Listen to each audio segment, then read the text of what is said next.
Hello, and welcome to the Evidencing Upload training webinar. My name is Sam Bouglas, and I'm part of the FORS compliance team. This webinar has been developed to help our members with uploading information into the Evidencing portal following a remote audit.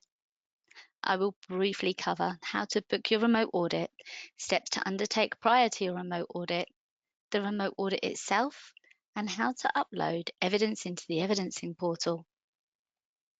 Now, up until the 31st of January 2021, you will only be able to undertake a remote audit. However, after this date and in line with government guidelines, you will be able to undertake a traditional on-site audit. This is constantly being reviewed. Now, when you log into FORS, you will navigate to your dashboard, manage my audits, and then select Book Audit. As you can see here, the first thing that you will need to do is select the date that you would like to have your audit taken by. The system will automatically select the delivery method and set it to remote if you have selected a date that is prior to the 31st of January 2021.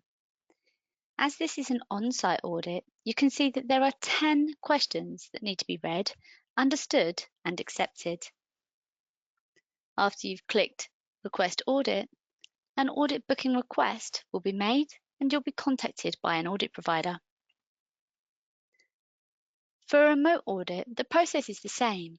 Apart from here, there are only 3 questions that need to be read, understood, and accepted.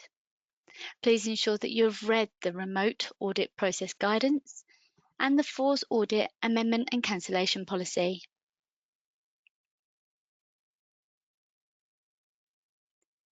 Now let's just have a quick look at what happens prior to your audit.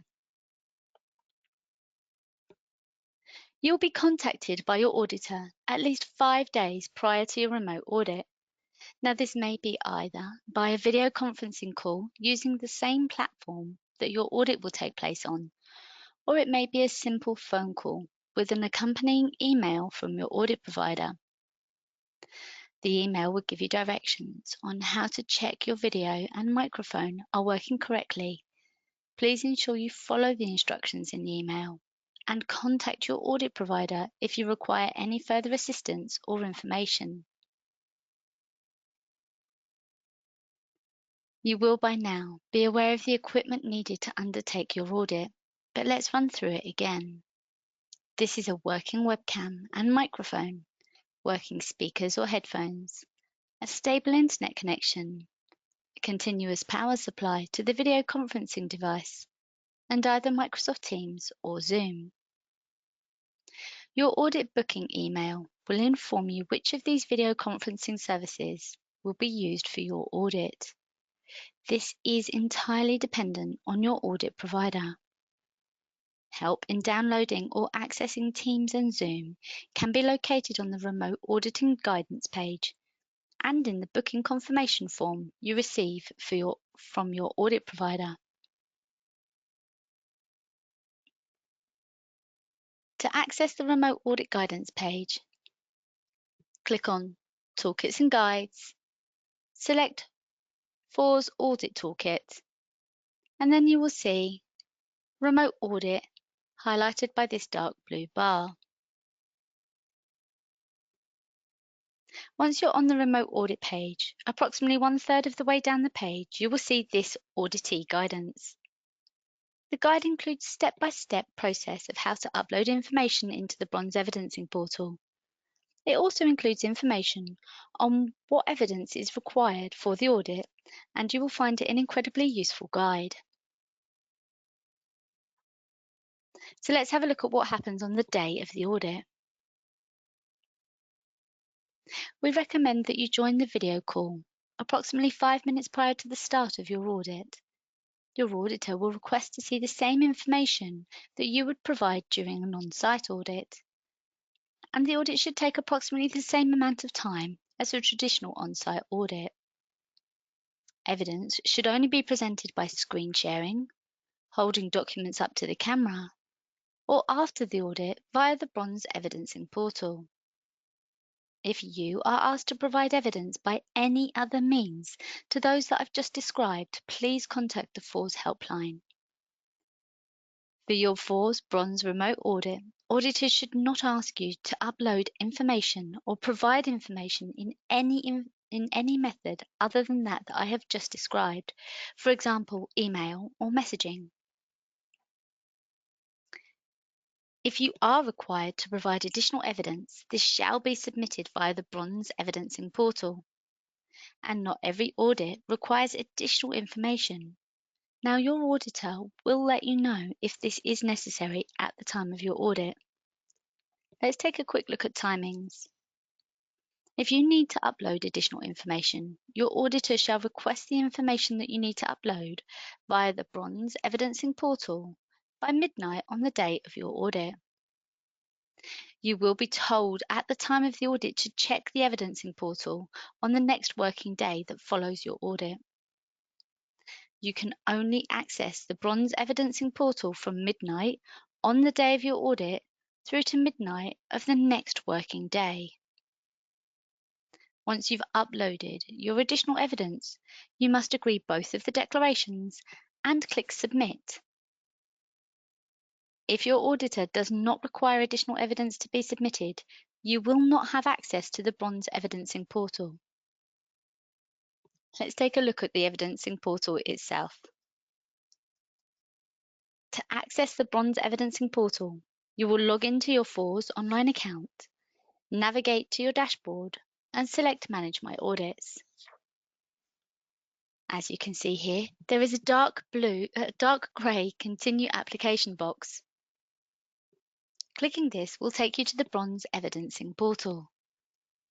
If your auditor does not require any additional evidence to be submitted, you will not have access to this Continue Application button and will have no need to upload any additional evidence. Once you have selected the Continue Application box, you will see this Evidencing Portal. Now let me bring your attention to these four sections: Management, Vehicles, Drivers, and Operations. These are aligned to the four sections of the Bronze Standard. It is really important that you click into each of these sections, as your auditor may have entered notes into one section and not others. Now, as you can see here, the auditor has already entered notes into the Reviewer's Notes section. You will enter text into the Member Notes section below.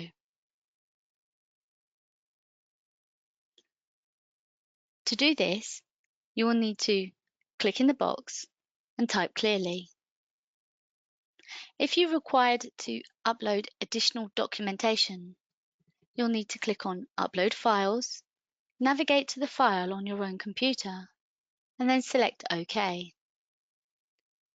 It will appear here in Associated Files. To help you further with this process, please access the Remote Auditee Guidance document located on the audit page that I showed you earlier. We encourage you to save your work regularly, but be aware once you've clicked the Submit button, you will not be able to go and add in any further information. Once you've uploaded all of your additional information, you'll be required to select the Declaration tab. Click on both declarations, having read and understood them, and then finally click Submit. Once you're happy with your application and you've clicked Submit, you will not be able to re-access the application to add any further information. If you fail to click Submit, the auditor will not be able to see the information that you have provided, and you only have until midnight of the working day that follows your audit to upload this information. Thank you for listening to this presentation. The main takeaways for you are: only submit additional information via the Bronze Evidencing Portal. If you cannot access the portal or are asked to provide information in another manner, please contact the FORS helpline. You have from midnight on the day of your audit through to midnight on the next working day to upload and submit your information. If you do not select Submit, the information you have provided will not be able to be viewed. We hope this training has been useful for you, and if you require any further information, please contact the FORS helpline.